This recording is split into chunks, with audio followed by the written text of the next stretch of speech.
In our final lifespan development standard, we'll be discussing the postnatal period of life as well as the process of death. The standard reads, I can describe the postnatal period of human life, including death. Okay, so in this photo here, we have 6 generations of women. So she is her mom, is her mom, is her mom, is her mom, is her mom. Wow. In the postnatal period, we're talking about any of these women. So it lasts from birth until death. We see a ton of anatomical and physiological changes during this period, and we give specific names to each of them. So we are going to talk about these 6. So first, the neonatal period. It's the shortest. It's only about 4 weeks long, so birth to week 4. During this time, babies have to learn how to breathe and digest and excrete and regulate things on their own. And by they, I mean their bodies. There are homeostatic mechanisms that were controlled with the mother's body when they were connected with umbilical cord and placenta that now this newborn has to figure out how to do on his or her own. The first breath must be powerful enough to expand those collapsed lungs. So sometimes you'll see doctors clean out some mucus to help make that a little bit easier.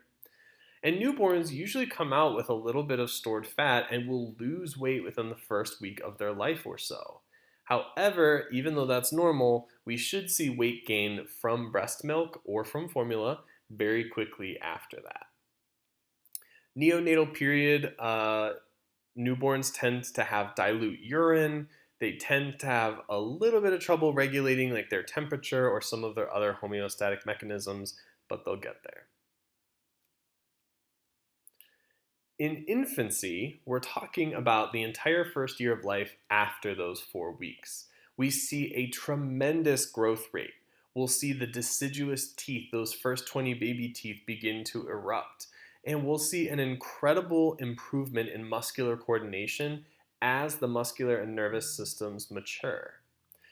These babies will start to reach for things. They'll start to be able to hold on to them, sit, crawl, stand, perhaps even walk, depending on the developmental window of each individual infant. We'll see smiling and laughing start over this period, and they'll begin to say what they want. They'll be able to say minimal words, but definitely expressing what it is that they desire. From year 1 up until sexual maturity, up until puberty, we're talking about childhood. So there's this bully over here. We see another period of high growth. We see the finishing of primary teeth, and then we lose those and gain our permanent teeth. We become a lot better at controlling the voluntary muscular movements of our body. We become in control of our bladder and bowel habits.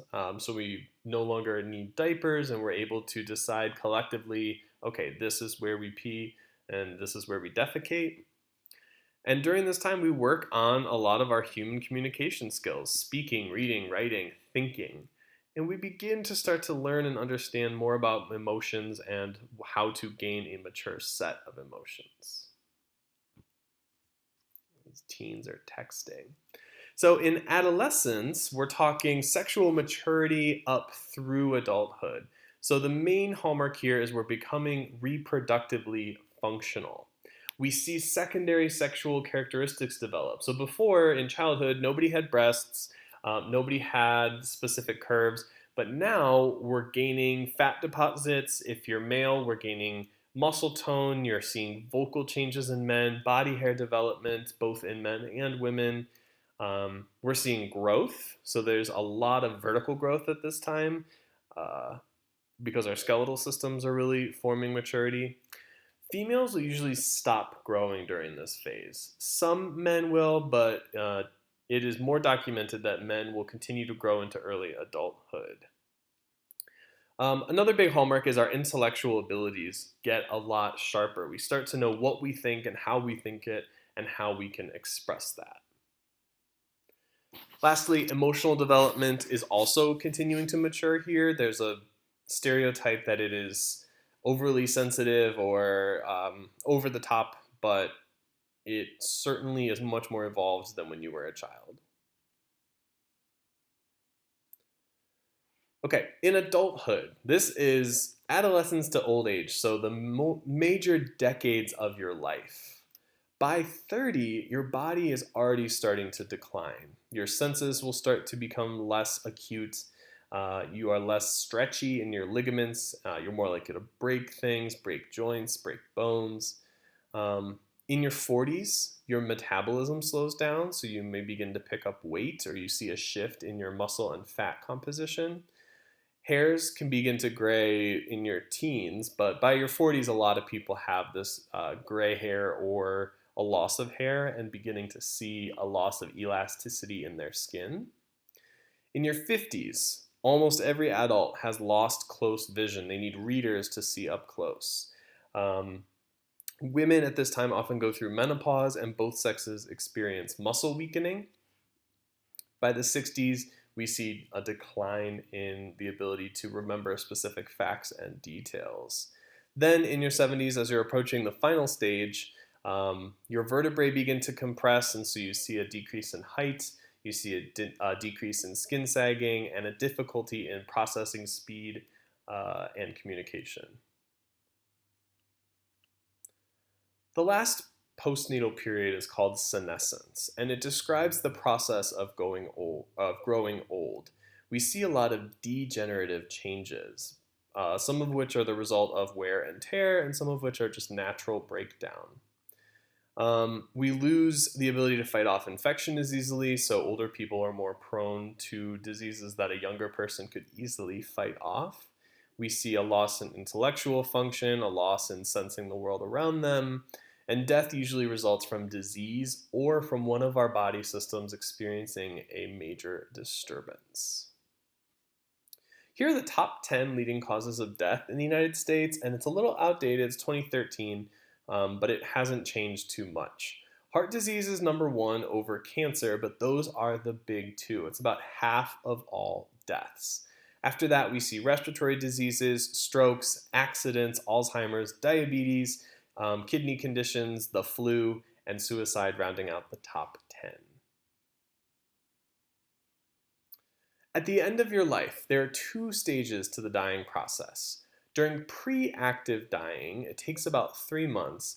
You begin to see a withdrawal in someone. They're removing interest from keeping up with the news or friends, from making meals for themselves. They're sleeping a lot more, and they could perhaps have issues swallowing. During active dying, there are distinct signs of death. We see confusion of time, people, and place as your organ systems really do begin to shut down. Someone who studies the biological effects of aging and these two types of pre-active and active dying is a gerontologist.